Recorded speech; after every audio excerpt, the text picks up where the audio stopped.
Қайырлы күн оқушылар, сіздермен Тұрарбек ағай, математика ғылымдарының магистрі, ниша эксперті. Егер нишаға дайындалып жатсаңыз, бүгін сіздермен ниша емтиханында келетін есептерді талдайтын боламыз. Яғни кейбір есептердің арнайы шығармай-ақ жауабын табудың әдіс тәсілдерін, фишкаларын үйрететін боламын. Ендеше кет есептерді талдайық. Бірінші есепте 5-ке бөлінетін, бірақ 10-ға және 15-ке бөлінбейтін неше екі таңбалы сан бар дейді. Енді оқушылар білесіздер, екі таңбалы сандар бізде 10-нан бастап 99-дан аяқталады. Неше екі таңбалы сан бар дейтін болсақ, санасақ бізде 90 дана шығады екен. Көп оқушылар 99-дан 10-ды азайтады да, бізде 89 деп жауап береді. Жоқ, олай емес. Мысалға, жарыс 10 күні басталып 14 күні бітсе, жарыс неше күн болды деп есептеледі. Жарыс 5 күн, яғни 14-тен 10-ды азайтсақ 4 күн ғой. Бірақ санайтын болсақ, 10-ы болды жарыс, 11-і, 12-сі, 13-і, 14-і. Сонда 1, 2, 3, 4, 5 мін жарыс 5 күн болды. Дәл сол секілді 99-ы 10-ды айтса 89, бірақ оған бірді қосып айтады екенбіз. Сонда жарыс 5 күн болған секілді, бізде екі таңбалы сандар 90 дана болады екен. Сол 93-тік 10-нан бастап 10, 11, 12 деп 99-дан кете беретін сандардың ішінен 5-ке бөлінетін неше сан бар екен бірінші анықтап алайық давайте. Ол үшін біз просто 90-ны 5-ке бөле саламыз болды. 90-ны 5-ке бөлсек бізде 18 қателеспесем. 18 сан, осы екі таңбалы сандардың ішіндегі 18 сан 5-ке бөлінеді екен. Енді қараңыздар, осы 18 санның ішінен 10-ға және 15-ке бөлінетін екі таңбалы сандар неше бөлінбейтін екі таңбалы сан бар дейді. Значит, біз 18-дің ішінен 10-ға да 15-ке де бөлінетін екі таңбалы сандарды алып тастаймыз. Ол өте оңай. Қараңыздар, мысалға, екі таңбалы сандардың ішінен екі таңбалы сандар 93-ті қосылған 10-ға бөлінетін неше сан бар? 10-ға бөлесем 99 сан бар екен. Дәл сол секілді 15-ке бөлінетін неше сан бар? 90-ны 15-ке бөлеміз. Вот бізде 6 сан бар. Енді қараңыздаршы. Осы екі таңбалы санды бана 5-ке бөлінетін екі таңбалы сандар 18 штук болды ғой. Осылардың ішінен 10-ға да 15-ке де бөлінетін сандар бар ма? 10 мен 15-ке ортақ бөлім бізге қанша болады? 10 мен 15-ке ортақ бөлім бізге 30 болады. Демек, 90 екі таңбалы санның ішінен бізге осы 30-ға бөлінетін сандарды анықтап алайық. 30-ға бөлсек, бізде қанша болады? 3 болады екен. Енді қараңыздар, осы 3 сан мынау 10-ға да бөлінетін, 15-ке де бөлінетін сандардың ішінде бар деген сөз. Мен қазір сізге жазып түсіндірем, қазір есептің просто әдіс тәсілдерімен түсіндіріп жатырмын.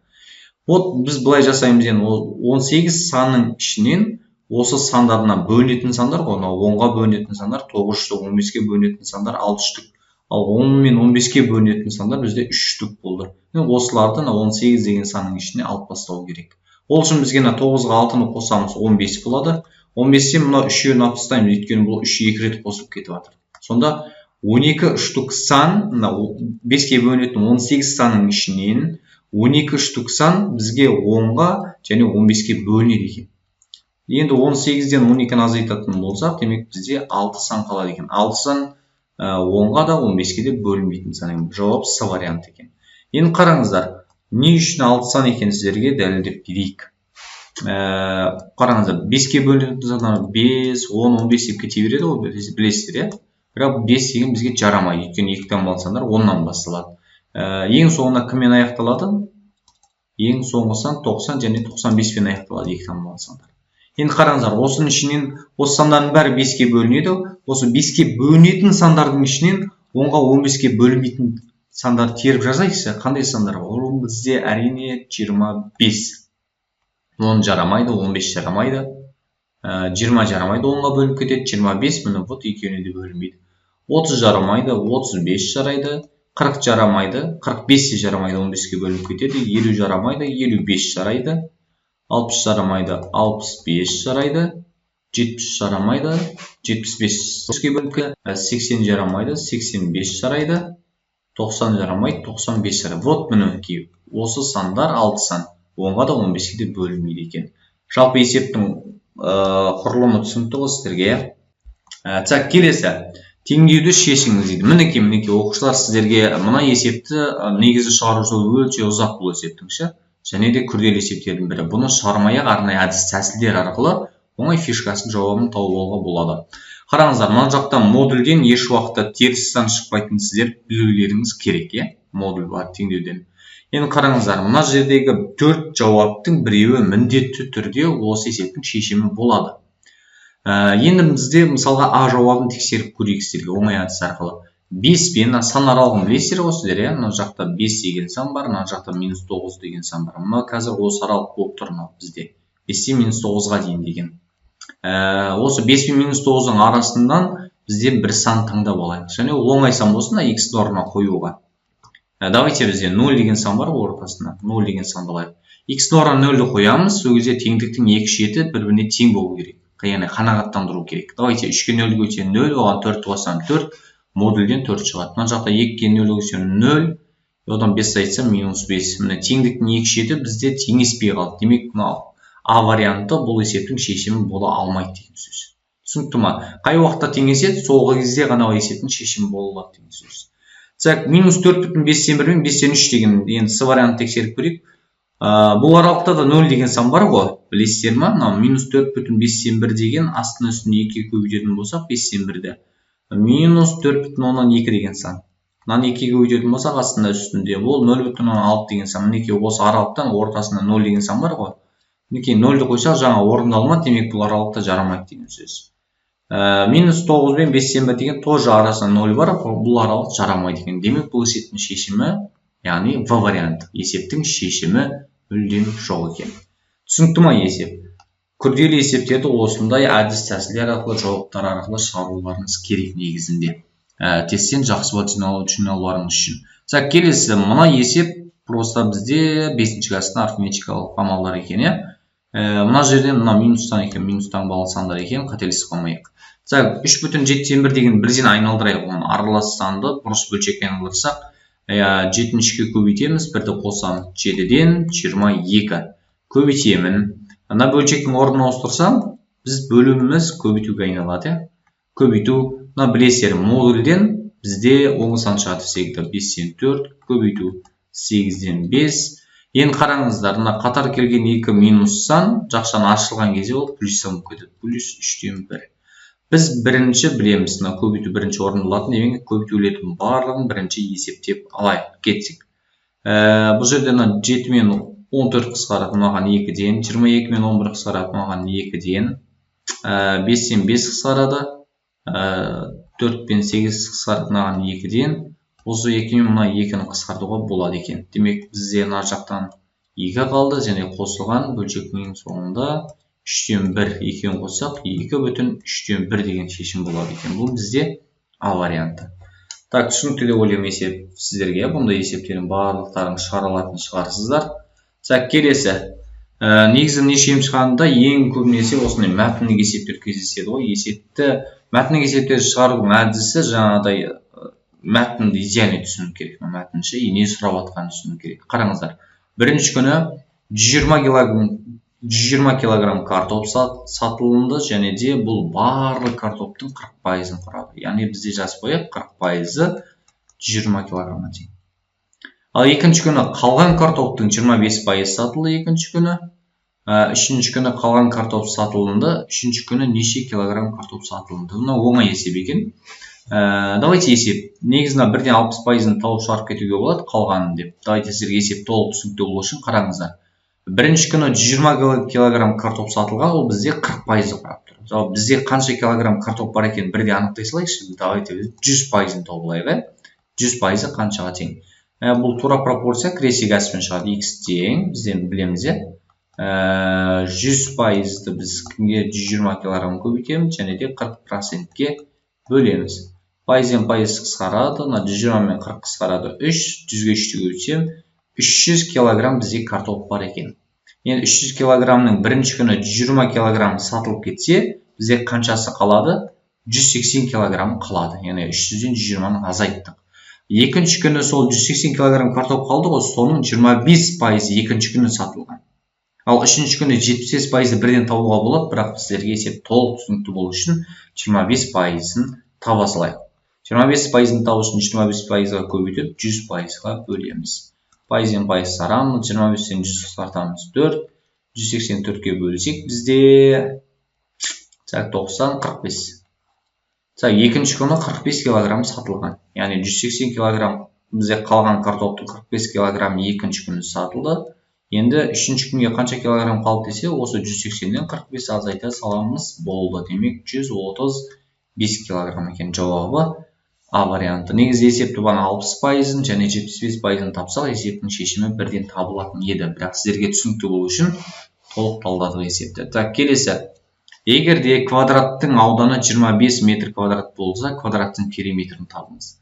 Квадрат дегенде барлықтарыңыз білулеріңіз керек. Бұл барлық қабырғасы бір-біріне тең фигура. Квадрат деген. Бұның ауданын қалай табамыз? Ауданын табу үшін бір қабырғасы, екінші қабырғасы, білеміз, екі қабырғасын біріне көбейте саламыз. Яғни ағаны көбейтсек, а квадрат шығатын. Және ол квадраттың барлық қабырғасы біріне тең болады. Енді осы ағаны көбейткен кезде бізде ауданы қаншаға тең болу керек екен? 25 метр квадратқа. Енді 25 деген қандай санның квадраты екенін білесіздер. Ол бізде 5-дің квадраты. Демек қабырғасы 5-ке тең екен біздің квадраттың. Енді периметрін табу үшін сол бір қабырғасын 4-ке көбейтеміз. Өйткені бізде 4 қабырғасы бар ғой. 4-ке көбейтеміз 5-ті бізде қанша шығады? 20 сантиметр. Бұл бізде С варианты екен. Келесі. 6-шы есепте 4 көйлекті тігу үшін 7,2 метр мата қажет, 6 көйлек тігу үшін неше метр мата қажет? Оқшаnan нәрседе пропорция деген негізі тақырыптың есебі ғой, пропорция. Пропорцияға байланысты негізі көбінесе есептер екіге бөлініп келеді. Бірінші тура пропорция и кері пропорция деп. Бізге беріліп жатқан есеп тура пропорция. Біз оны қалай ажыратамыз екеуін? Қараңыздар. Бізге 4 көйлекті тігу үшін 7,2 метр мата берілген. Ал 6 көйлекті тігу үшін неше метр мата қажет дейді. Қараңыздар, қазір біз көйлектердің саны арттырып жатырмыз ғой, 4 көйлектен 6 көйлекке. И оның метрі де артады деген сөз. Дұрыс па? 4 көйлек тігу үшін 7,2 метр мата болса, 6 көйлек тігу үшін одан көбірек мата қажет қой. Яғни көйлектердің саны арттырған кезде маталардың саны артатын болса, онда ол тура пропорция деген сөз. Немесе көйлектерді мысалы 4 көйлек тігу үшін 7,2 метр мата, 2 көйлекті тігу үшін қанша метр мата дейтін болса еселі сұрақта. Көйлектердің саны кеміткен кезде оның матасы да өлшемі кемейді ғой. Маталардың саны кемейді ғой. Бұл жерде мынау көйлектердің саны кеміткен кезде маталардың саны да кемісе, бұл да тура пропорция деп аталады. Енді тура пропорцияның есептерін барлығын біз тек крестик әдіспен шығарамыз. Крестик деген сөз просто крестик әдіс. Енді көбейтейік кеттік. 4 көйлек көбейтемін x-ға тең болады 6 көйлек 7,2-ге. Мен x тең 6 көбейту 7,2 бөлінген 4. 7,2 4-ке бөлінеді негізінде. 72 4-ке бөлінеді ғой. Қанша болады? 1,8 болады екен. Енді 6-ға 1,8 көбейтемін. 18-ге 6-ны көбейтсем 60, 48, 108, 10,8 вариант шығады екен.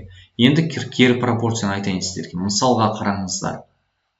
Кері пропорцияда мынадай есеп.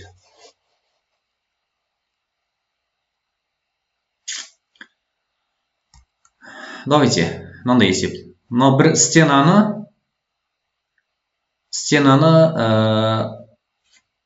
мен мысалға қанша уақытта есейін? Мен мысалы бір адам стенаны қанша уақытта банадай неседі бояп бітіреді.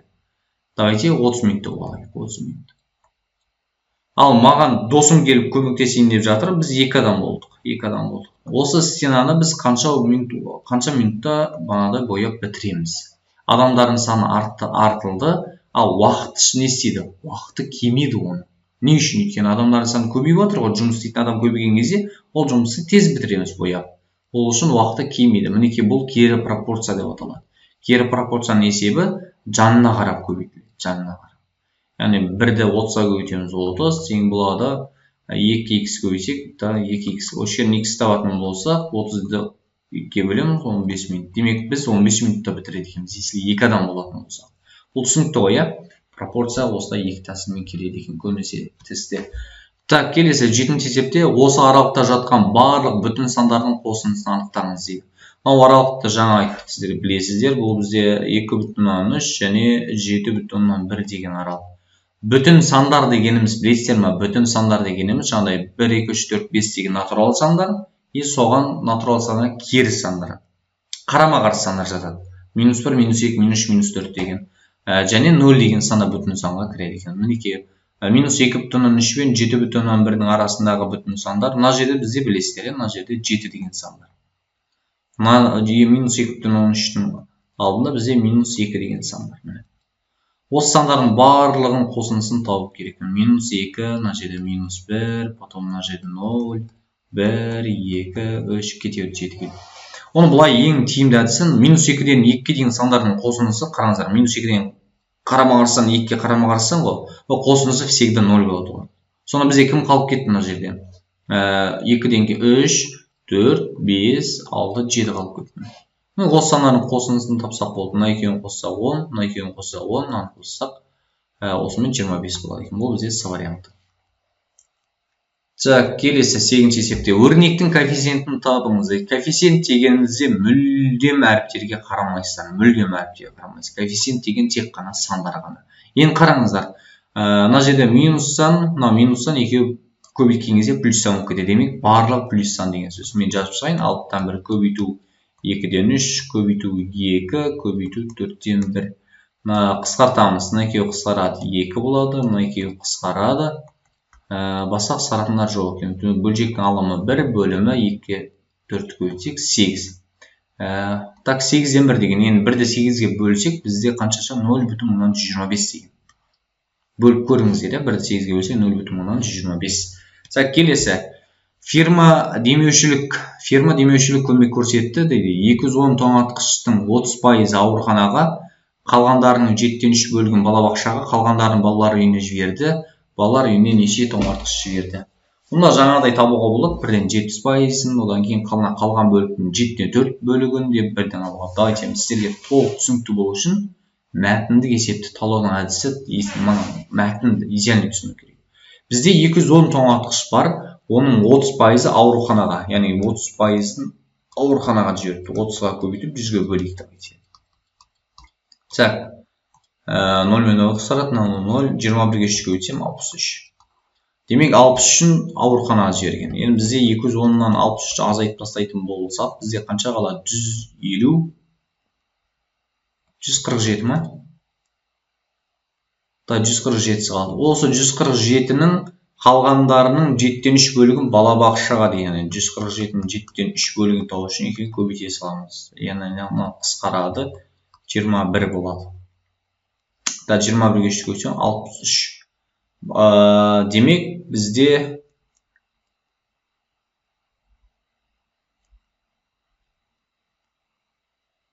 Демек бізде балабақшаға 63-ін апарды деген сөз. 147-ден 63-ін азайтып тастаймыз. Демек қалғаны балалар үйіне екен. Бізде қанша қалады соңғы? 4, 14-ін алдын айтсақ 84 екен. Қалған бөліктерімен бірге тапсаңыздар, есептердің шешімі тең болады. Мысалы, 210-ның 30% ауруханаға болса, қалғаны 70%, оның 70%-ын таба саласыз бірден. Одан кейін 7-тен 3 бөлік балабақшаға десе, демек 7-тен 4 бөлік қалады ғой. Қалғанының 7-тен 4 бөлігін табасақ, тағы да қалғаны, сонда балалар үйінде сонда 84 шығады екен. Так, келесі. 10-ші есепте теңсіздіктің натурал шешімдерінің қосындысын тап. Давайте теңсіздік шешірейік. Так, x-тарды бір бетке, санарды екінші бетке жинаймыз, білесіздер. 6,2x, мынау бізде келесі бетке плюс минус өтеді. 3,9x. Так, кіші немесе тең. Мына бетте 6,9 тұр, мына минус 2 тұр, 3, мына плюс өтеді. Енді азайтатын болсақ, бізде қанша? 2,3x қалады екен аяқта. Кіші немесе тең, 6,9-ға 2,3-ті қосатын болсақ, 8, 9,2. Енді үшіріне x табатын болсақ, 9,2-ні біз не істейміз? 2,3-ге бөлеміз. X кіші немесе тең, ровно бізде 4 шығу керек. 8, 1,4 шығады екен. X кіші немесе тең 4 деген сөзі мағынасын білесіздер ме? Яғни, мына жерден 4-те алынады деген сөз. Яғни, минус 8-дік, плюс 8-дік деп алайын сіздерге. x кіші немесе тең 4 деген сөздің мағынасы, яғни x орнына қоятын санымыз 4-тен кіші немесе 4-ке тең болу керек дейді. Яғни 4-тен кіші сандар 4-тің сол жағына немесе тең болу керек деген сөз. Енді қараңыздар, натурал шешімі деген сөз, натурал сандар нештен басталады? Натурал сандар 1-ден басталады. Осы 1 мен 4-тің арасындағы натурал сандар болу керек. Және 1 де 4-те оған жататын білесіздер. 1, 2, 3, 4. Мінекей осы натурал шешімдерін таптық. Енді осылардың қосындысын табыңыз. Енді 1, 2, 4-ті қоссақ, бізде білеміз 10 болады. Демек, бұл есептің шешімі С варианты екен. Құрметті оқушылар, егер сіздер нешқа дайындалып жатсаңыздар, міндетті түрде осындай сабақтардың ешқайсысын жіберіп алмаңыздар. Өйткені дәл осы есептер келмесе де, дәл осы есептерге байланысты тақырыптар міндетті түрде келеді. Ұқсас есептер міндетті түрде келеді.